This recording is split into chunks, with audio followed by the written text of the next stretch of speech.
Hello everyone. I ranked the USA seasons last time, and for this video I'm going to talk about the Canada seasons and the 3 spin-off versions. And then I will show you the list of all the seasons combined that I've talked about in the last 2 videos. So the very first season is in the A tier. A great season, but not one of the best in my opinion. I do think it's the best edited season out of all of the seasons. It isn't overproduced like the latter seasons. Every scene has some importance, and every character generally gets some focus. You know the strategies of everyone, and it feels like a middle BBUS era season with how it's edited and packaged. It has the perfect blend of strategy, drama, and humor. I do think the cast is very strong, and a majority of them are older, meaning the average is in their late 20s to early 30s. They have a lot of life experience and are vibrant personalities, so you don't have that follower mentality. The most likable people do generally make it far in this season, except for 2 very shielding instances. I really didn't like how the returnee twist was utilized in this season. 1, the public voted for the person to come back, so it wasn't like the jurors had to earn it themselves or to fight for it themselves. 2, Gary returned at the final 4, turning it into the final 5, which is just generally way too late in the season. I did find that some of the twists were too much at times, and I don't like how much the country is involved. Randomly saving Suzette with the veto, Gary being voted in, so on and so forth. There was a lot of pandering to the country from the house guests, which I just found to be very tryhard and very annoying as you watch the season, and especially on the feeds it just got worse and worse. So Big Brother Canada 2 is another A-tier season. It does have a few flaws which I will get into, but I do feel like it's a better whole than the first season. So overall, it's a much more strategic cast all around, where everyone is trying to play and it isn't dominated by 1 to 2 people, like the prior season was. The graphics and television elements are definitely amped up with this season, though it could be mixed. There are more scripted diary rooms, choppier scenes to make the show faster paced, and most of the drama was edited out, compared to what happened on the feeds, and what was important in reality, compared to fiction. Canada's involvement did become a bit too much at times, especially with the trajectory of the season changing a bit too much due to Canada's HOH. The season is probably a steamroll from the first 5 without it happening, but it still would have been natural, instead of feeling like the season was kind of robbed, because Canada had to change the course of the season and not the house guests. There is a lot more focus on humor from the tasks and how the editing played it up, since Canadians are apparently all about humor and are good people, apparently. Overall with the season, it seemed like they wanted to push the very much BS stereotype of all Canadians are nice people to sell the show, and it just didn't jive well with me. So I had no qualms with moving Big Brother Canada 3 to the C tier, which is the mid to bottom tier. With the move to global, the budget for the season increased a lot. Seeing that increased investment was nice, especially with Canadian television and media being so unstable in general, despite good ratings with some shows. So the cast was full of superfans, so everyone wanted to play their butts off, which was nice to see. If I remembered correctly, most of the cast were in their late 20s upwards, outside of a few people, so many of them were confident and assured of who they were and didn't feel like they needed to be heavily influenced. A lot of the twists got in the way of the natural progression of the game, and it was a lot worse because there was a huge twist almost every single week. Whenever something interesting was going to happen, it eventually made the cast become more reserved as the season went on and would alter things. Many of them also involved the country voting, and seeing the influence from the country really just turned me off from the season as it went on. The biggest example of this was the coup that Brittany got was the jumping the shark moment for me regarding the season, and the season in general wasn't as good as Big Brother 11 to make up for it, which also had the same thing happen. Another issue with having an entire cast of superfans is that they end up talking about other seasons more than talking about the current season they're in. I remember watching the feeds at this time, and like 80% of the season was them talking about prior seasons. I remember joining creating skits and podcasts based on seasons that would take hours upon hours of the day. They also were not very dynamic outside of a few people like Sarah, Godfrey, and Cindy. And most of them also turned it up with the scripted diary rooms, which progressively got worse from the first season to this point on. So the fourth season of Big Brother Canada is definitely a mid-tier season, through and through. I found this cast to be very petty and dramatic, which made for a more fun and a more emotional season. At the same time, it does get a bit uncomfortable, and it does play into the gameplay, like Maddie booting Levita for absolutely no reason. The cast is not the most likable, for this reason mainly. It was really interesting to watch a season where there are 3 sides of the house. The closest to this, I believe, was in Big Brother 4, but in the middle, there were just 2 Floridas in that season. In this season, we had Chelsea and Raul on one side, Maddie, Ramsey, and Dallas on the other, and Cassandra, Tim, Nikki, Joel, and the brothers somewhere in the middle for a majority of the season. It made things a lot more dynamic and interesting. The end game did seem a bit off, and I remember that they did conveniently switch some of the competitions around this time. There were also some mention on the feed about potential influence, like the Final Four veto, so it just seemed very odd. The Paquettes and Kelsey running the endgame made things awful, though Cassandra, Tim, and Joel did deserve it for not studying. Overall, the season's just a mixed bag. Big Brother Canada 5 is definitely a top tier season, and I'm gonna say it right now. It's my favorite Canada season. So, one thing I like about the season is that the newbies were not fodder for the veterans, and they stood out on their own. Usually with mixed seasons like Big Brother 13 and especially Big Brother 14, the vets are the stars and the newbies are forgotten, and it's designed like this specifically. But many of the newbies this season stepped it up and created names for themselves. There was a great mix of humor and drama in the season, and there's not a definitive focus on one or another, like some of the other seasons in Big Brother overall.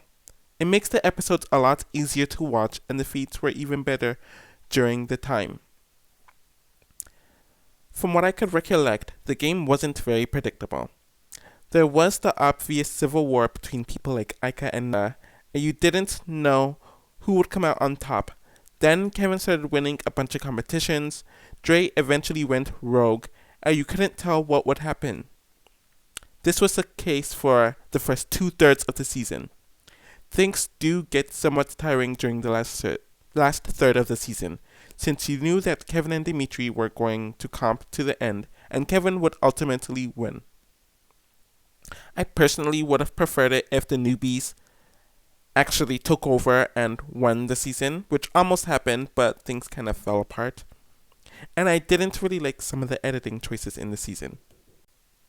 Big Brother Canada 6 is the epitome of a mid-tier, B-tier season.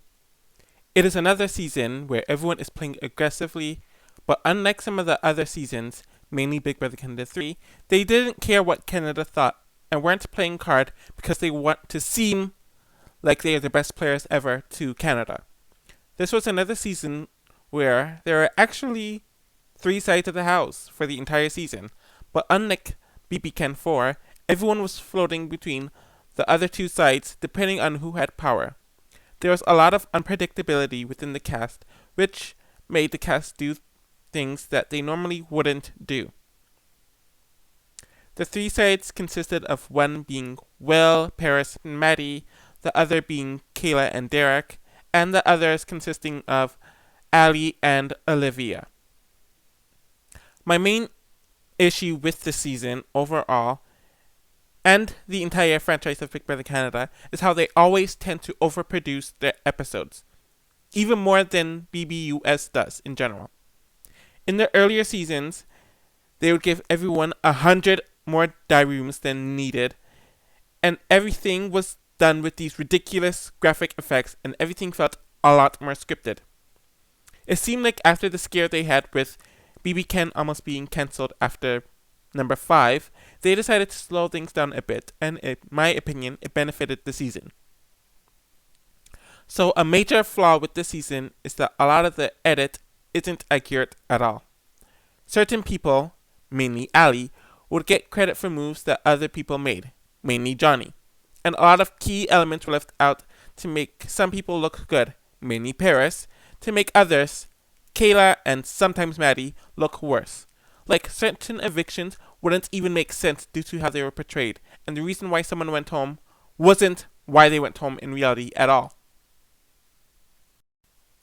This season is dead last, no doubt about it.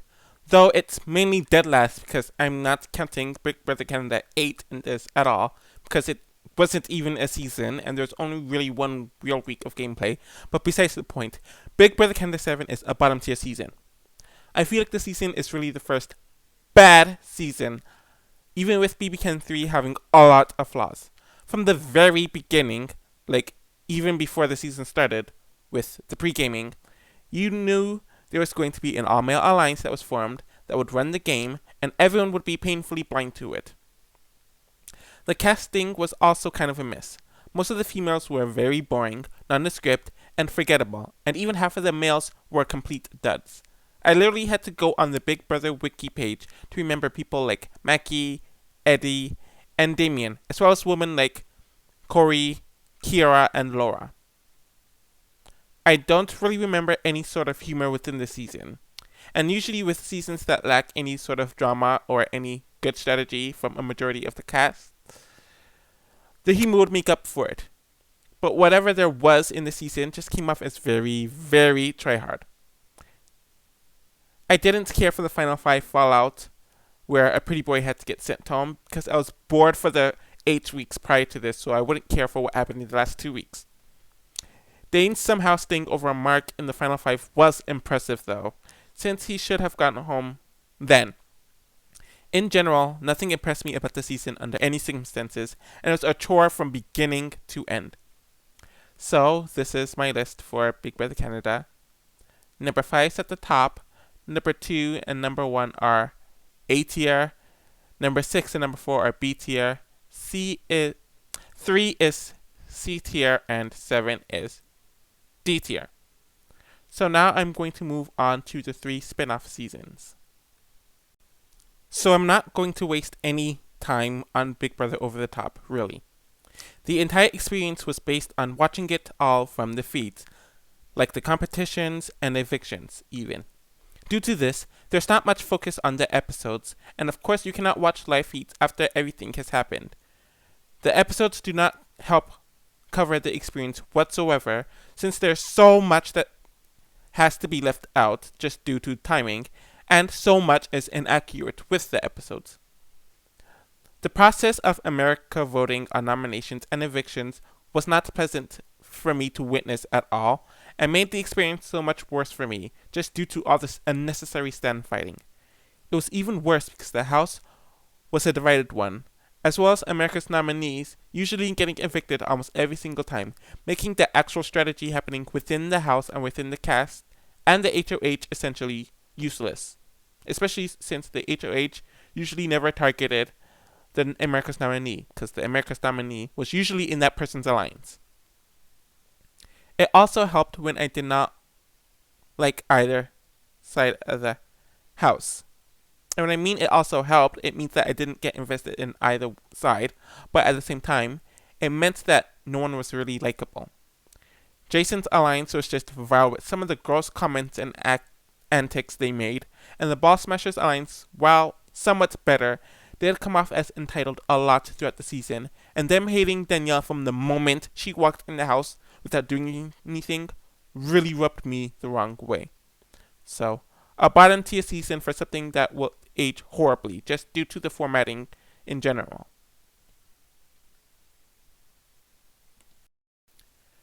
So with Celebrity Big Brother 1, the cast was relatively likable and funny, which I was not expecting with this cast, since I thought that a bunch of celebrities would cause for them to be a lot more self-produced and image conscious.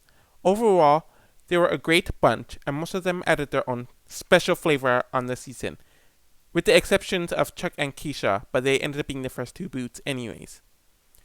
With the season being 2.5 weeks, the pacing is very fast, which makes for more exciting gameplay, but it also makes the end way too crammed. Since there are 5 people in the finale, they'd have 1 evicted normally. They would then get rid of 2 people in the final 4 as well. So it would go from final 4 to final 2. My main issue with the season are the 2 quits of Meta and Keisha. With the weird pacing, it makes these quits hinder the gameplay a lot more, and drag certain things out more than they otherwise would have, and it takes away from the season overall, strategically. Marissa winning the season, mainly due to her being a mother, in spite of her self-admittedly not even playing for herself, also dampened it for me. So with the weird formatting, some of the poor strategic choices, and just the poor planning all around, caused for this to be placed in the mid-tier season, though there were a lot of likable and funny moments, as well as a decent cast.